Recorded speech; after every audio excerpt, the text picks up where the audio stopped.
Everyone, welcome back to a new video.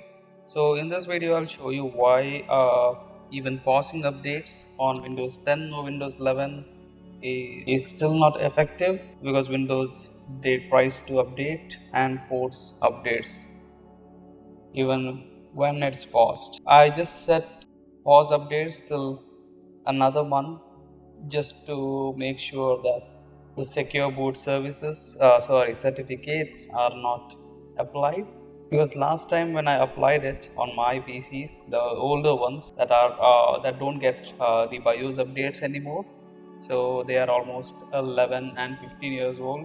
I don't think even OEMs supported that long. I did pause the update to until the next month, that is April 30th.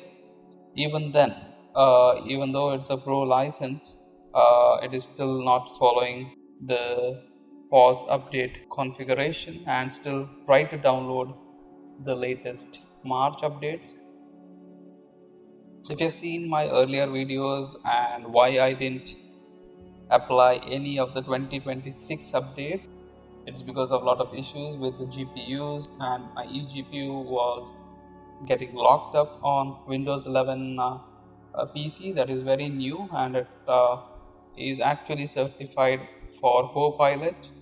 It's not the plus version, but the basic Copilot where you have 16 tops. Because of that reason, I just pause it once again to prevent the black screen wherein both my Linux machine as well as Windows were not booting with this secure boot certificate applied, and I had to disable secure boot or even revert to an older Macrium Reflect full image backup in worst case.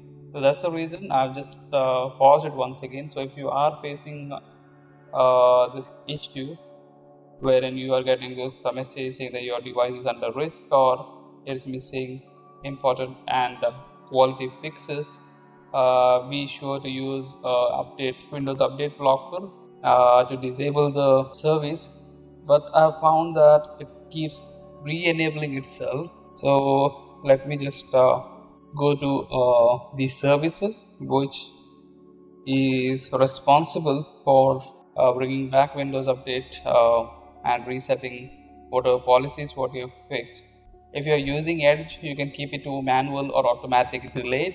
So if you don't use Edge, you can just simply disable it or remove it entirely. And this is one of the things. So Microsoft Update Health Service, put it to disabled, change the recovery to take no action. So this step is recommended if you are still getting forced updates even when it's paused. Yeah, another one is this one. So update Orchestrator service. You can't stop it directly. You'll see some issues, something like this. I think it is getting since it is a system process, so there is some protection added.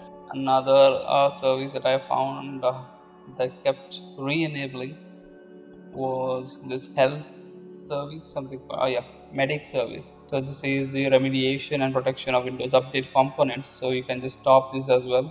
So I think this should actually pause the updates for another month, and thanks for watching. Bye.